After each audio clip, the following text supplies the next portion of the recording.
जय श्री कृष्ण जी। राधे राधे। आप सबने मारा घणा मानसु राम राम। आज मैं आपने माघ मास री अमावस्या रो महात्म्य और अमावस्या री कथा सुनाऊं। इन अमावस्या ने मौनी अमावस्या रे नाम भी जानिया करे। तो सुनो ओ माघ मास री अमावस्या रो महात्म्य। मौनी अमावस्या।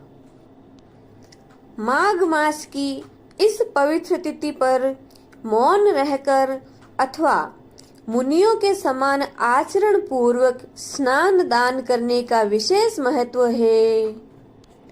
मौनी अमावस्या को सोमवार का योग होने से इसका महत्व और भी अधिक बढ़ जाता है।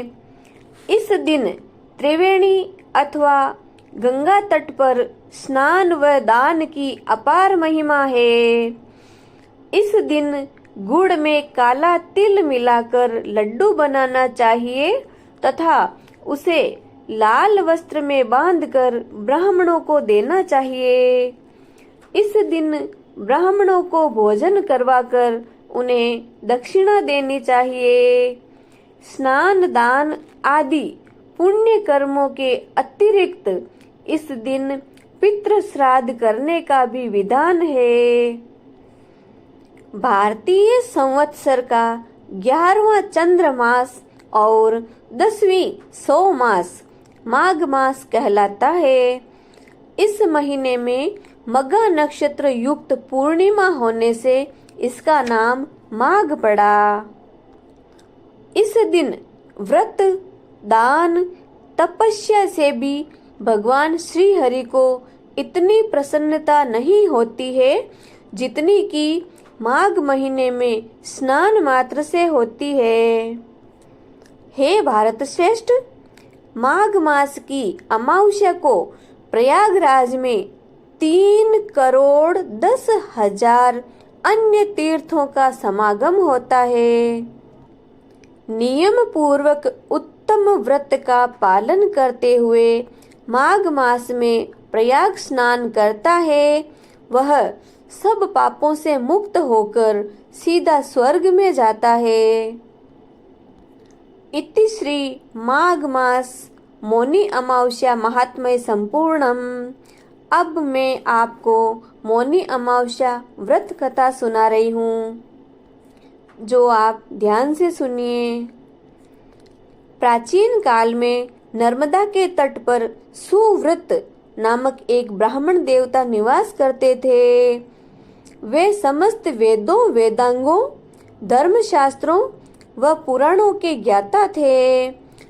इतने विज्ञ होते हुए भी सुव्रत ने अपने ज्ञान का प्रयोग धर्म कार्यों में नहीं किया, अपितु आजीवन धन कमाने के लोभ में ही फंसे रहे। इतने लोभी हुए कि चांडाल से भी संकोच नहीं किया। इस प्रकार उन्होंने 1,00,000 स्वर्ण मुद्राएं एकत्रित कर दी। धनोपार्जन में लगे लगे ही वृद्धा अवस्था ने आकर घेरा डाल दिया। ब्राह्मण देव का सारा शरीर जर्जर हो गया।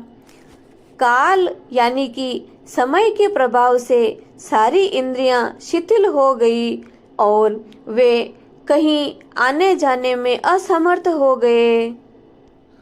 सहसा उनके मन में एक विवेक उदय हुआ कि मैंने सारा जीवन धन कमाने में नष्ट कर दिया, अपना परलोक सुधारने की तरफ बिल्कुल भी ध्यान नहीं दिया।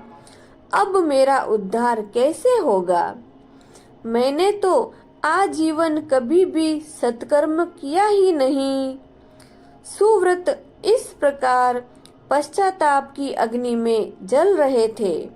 उधर रात्रि में सुव्रत के घर पर चोरों ने डाका डाल दिया और सारा धन चोरी कर लिया। सुव्रत को पश्चाताप तो था, लेकिन धन के चोरी हो जाने से उनकी नश्वरता का उनको बोध हो गया। अब उन्हें चिंता सिर्फ परलोक सुधारने की थी। व्याकुल चित्त होकर वे अपने उद्धार का उपाय सोच रहे थे कि उन्हें यह आधा श्लोक स्मरण हो गया। मागे निमग्नाः सलिले सुशीते विमुक्त पापा स्त्री दिवम प्रयान्ति। श्लोक को एक बार फिर से सुना रही हूँ। मागे निमग्नाः सलिले सुशीते विमुक्त पापा स्त्री दिवम प्रयान्ति। सुव्रत को अपने उद्धार का असली मंत्र मिल गया। उन्होंने माघ स्नान का संकल्प लिया और नर्मदा में स्नान करने के लिए चल दिए। इस प्रकार वे 14 दिनों तक प्रातःकाल नर्मदा के जल में स्नान करते हैं। 15वें दिन यानी कि मौनी अमावस्या के दिन स्नान के बाद वे अशक्त हो गए। बहुत ज्यादा सर्दी से पीड़ित हो जाने से उन्होंने अपने प्राण त्याग दिए। यद्यपि जीवन भर उन्होंने कोई सत्कर्म नहीं किया था, पाप पूर्वक ही धनार्जन किया था, परंतु माघ मास में स्नान करके पश्चाताप पूर्वक निर्मल मन होकर प्राण त्यागने से उनके लिए वैकुंठ लोक से दिव्य विमान आया और सुव्रत उस विमान पर आरूढ़ होकर स्वर्ग लोक में चले गए। इस प्रकार माघ स्नान की अपूर्व महिमा है। कितना भी बड़ा पापी क्यों न हो, लेकिन माघ मास की मौनी अमावस्या के दिन नदी में स्नान करने और दान पुण्य करने से उसके सारे पाप नष्ट हो जाते हैं और अंत में वह भगवान का प्रिय हो जाता है। बोलो श्री विष्णु भगवान की जय। बोलो मौनी अमावस्या मैया की जय। बोलो माघ मास महात्म्य की जय। जय श्री कृष्णा जी। राधे राधे।